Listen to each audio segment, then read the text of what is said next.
এটা তো জিনিসটা ওইভাবে করে না কেন? আমাকে তো আত্মপক্ষ সমর্থনের কোনো সুযোগই দিল না। কি জন্য হুম করলো? হুম কোনো যুক্তি আছে এটার?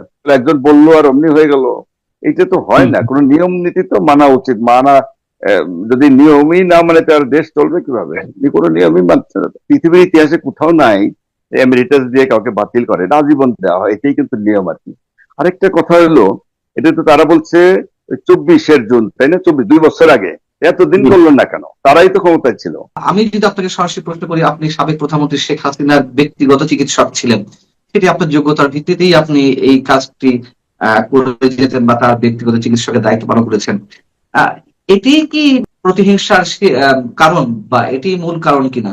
আসলে মানে যেহেতু আমাকে কিছু বলে নাই, জিজ্ঞাসা করে নাই, কারণ দর্শায় নাই, এটা তো বলা মুশকিল। তো হয়তো বা তাই হবে। তাছাড়া বিভিন্ন আমি মিডিয়াতে দেখছি, অনেকেই তাদের লোকজন কমেন্ট করছে, মনে হয় এটাই মূল কারণ আর কি। এছাড়া তো আমি আর কোনো কারণ খুঁজে পাই না। যদি আমার অযোগ্যতা কিছু থাকতো, কিছু নাই, সেটাও তারা বলতে পারতো। তো রয়েছেন বাংলাদেশে এই মুহূর্তে তুমুল আলোচিত ব্যক্তিত্ব, আহ মেডিসিন বিশেষজ্ঞ এবং বঙ্গবন্ধু শেখ মুজিব মেডিকেল বিশ্ববিদ্যালয়ের সাবেক ডিন মেডিসিন বিভাগের doctor A B M Abdullah. Sir, আপনাকে স্বাগত জানাচ্ছি আমাদের অনুষ্ঠান, এবং যে বিষয়টি আপনাকে কেন্দ্র করে ঘুরে গেছে সেটি নিয়ে তুমুল আলোচনা সমালোচনা চলছে। আমি প্রথমেই যদি একটু জিজ্ঞাসা করি, যদিও আপনি অনেক গণমাধ্যমের সামনে এর মধ্যে আপনার প্রতিক্রিয়া জানিয়েছেন, তারপরেও যদি আমি একটু জিজ্ঞাসা করি, আসলে কারা এবং কি কারণে আপনাকে যে এমিরেটাস অধ্যাপক হিসেবে নিয়োগ দেওয়া হয়েছিল সেই নিয়োগটি বাতিল করলো? এই বিহাইন্ড দ্য স্ক্রিন বিশেষ কিছু আছে? হ্যাঁ, ধন্যবাদ আপনাকে। শুধু দর্শকদেরকে শুভেচ্ছা জানাই, স্বাগত জানাই। এখন প্রথম প্রশ্ন হলো যে আপনার যে কারা করলো বলেন, আসলে তো একটা চিঠি দেখছেন, তো চিঠিতে কিন্তু তারা লিখছে যে সিন্ডিকেটের সবাই একজনের ওই প্রস্তাবের ভিত্তিতে তারা এটা বাতিল করছে। সিন্ডিকেটের সবাই তারাই করছে, অর্থাৎ বাংলাদেশ মেডিকেল বিশ্ববিদ্যালয়ে যে তারা অথরিটি যারা আছে আমি তারাই তো বলছি, করছে পিছনে অর্থাৎ। পিছনে কারণটি কি এবং কারা এর পিছনে ইন্ধন জুগিয়েছে? না, কারণ প্রথম কথা হলো যে কারণটা আমি যদি সিনসিয়ারলি বলি, আমি মনে করি কারণ আমি জানি না কেন করলো, কোন যুক্তিতে করলো, কেন করলো, এটা বলা মুশকিল। কারা ইন্ধন যোগাচ্ছে সেটাও আমি বলতে পারছি না। কারণ না জেনে ঠিক অনুমান করে কারোর উপরে ব্লেম দেওয়াটাও ঠিক না। এটা আমার মানে বলতে বলতে পারেন যে চরিত্রের বিরুদ্ধে আর কি। এটা আমি করতে চাচ্ছি না। তবে অথরিটি দায়ী, এর জন্য অথরিটি করছে এটা।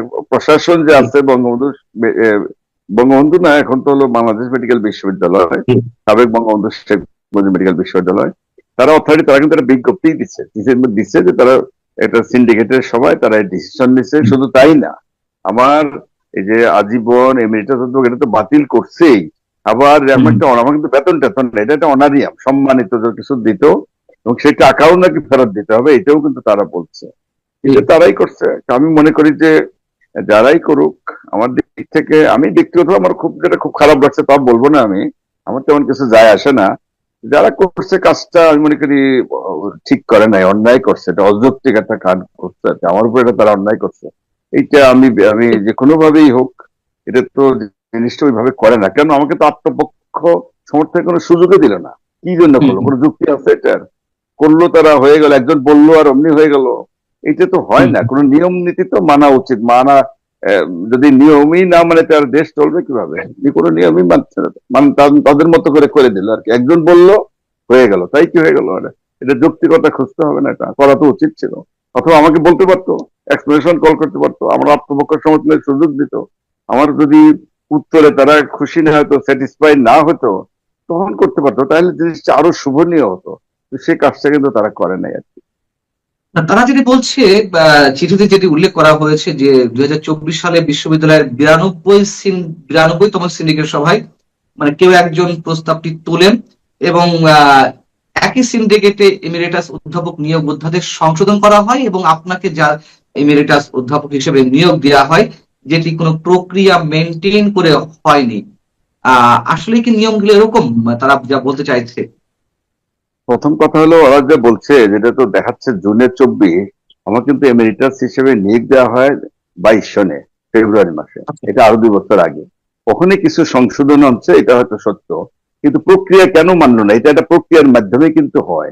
যেমন আমার বায়োডাটা তারা দেখছে করে, আমাদের মেডিসিন ডিপার্টমেন্ট থেকে একটা প্রপোজাল যায়, প্রপোজাল যায় ডিনের কাছে। ডিন সেটা যদি অ্যাপ্রুভ করে, তাহলে টেকনিক্যাল কমিটি আছে, ওখানে যায়।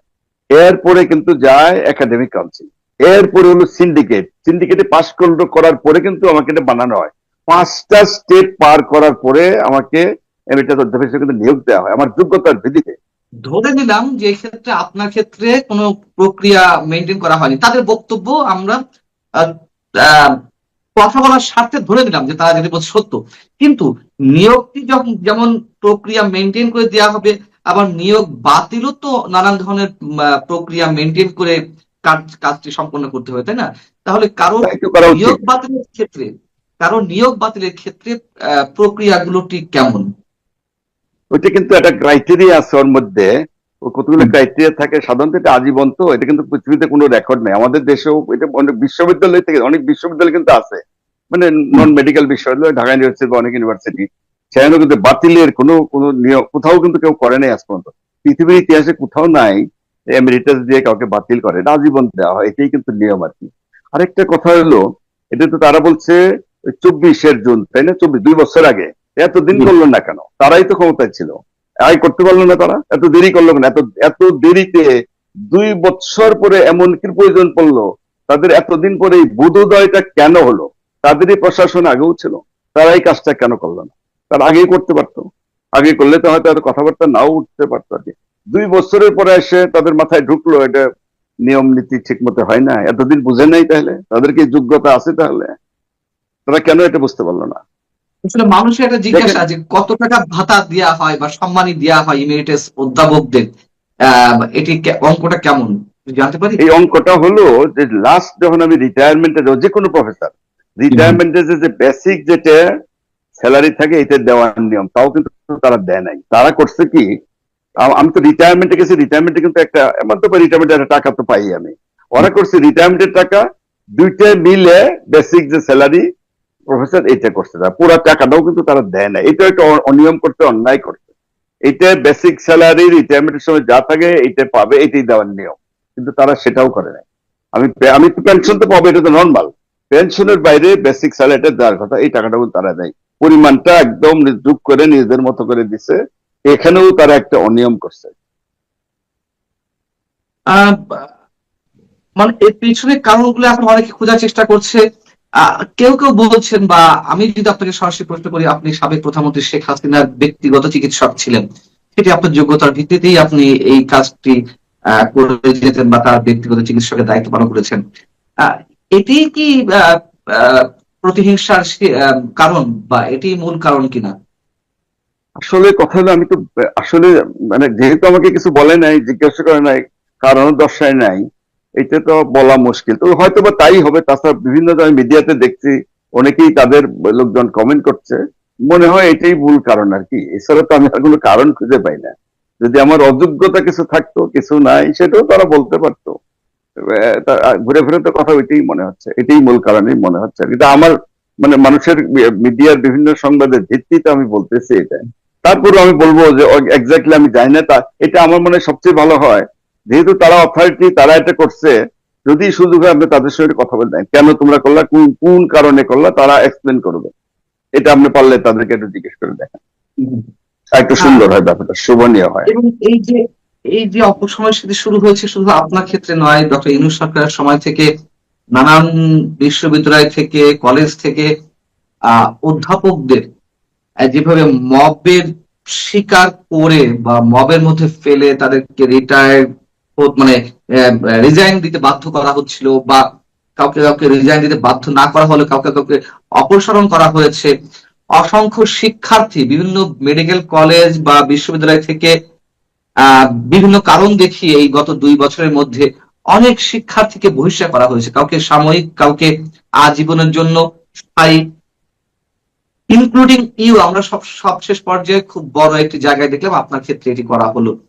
এইগুলো আসলে কোন বাংলাদেশকে ইন্ডিকেট করছে, কোন বাংলাদেশের দিকে আমরা যাচ্ছি, আপনার কি মনে হয়? না, আমার মনে হওয়ার মধ্যে তো একটা কথা হলো যে আমি আসলে তো কোনো রাজনৈতিক ব্যক্তিত্ব না, আমি কোনোদিন রাজনীতির সঙ্গে আসলে জড়িত ছিলও না, সুতরাং আমি রাজনৈতিক বক্তব্য দিতে চাচ্ছি না।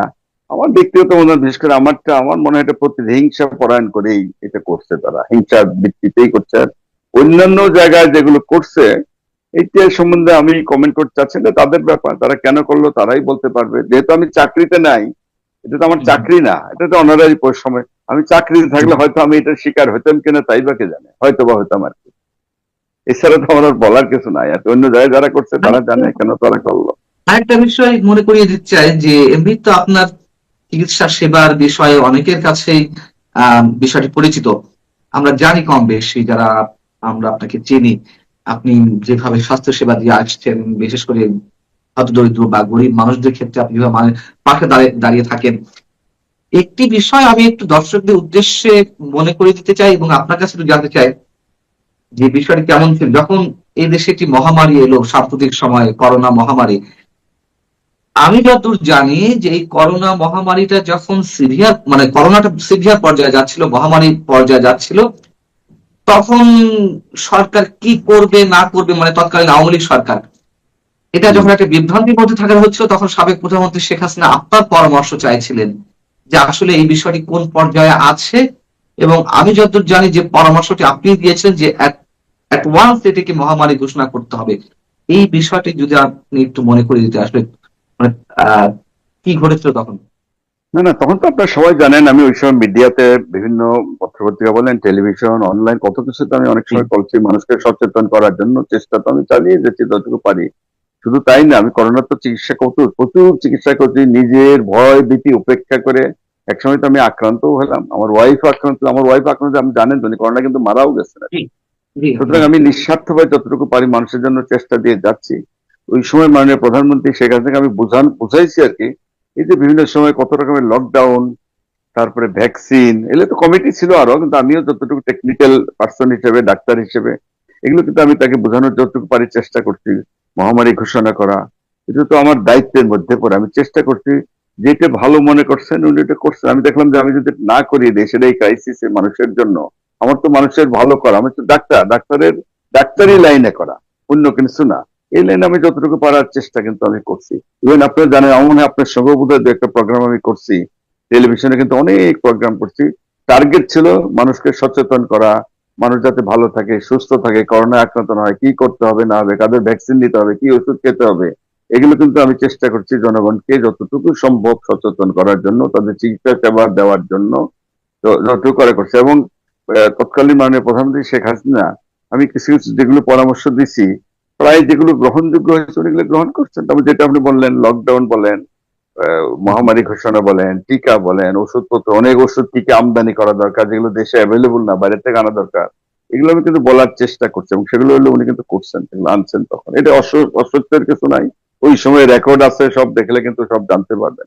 এগুলো কিন্তু আমি যতদূর পারি আমার সামর্থ্য অনুযায়ী আমি কিন্তু করছি। আল্লাহ তালা কি করে দেখি। আপনার জন্য শুভকামনা।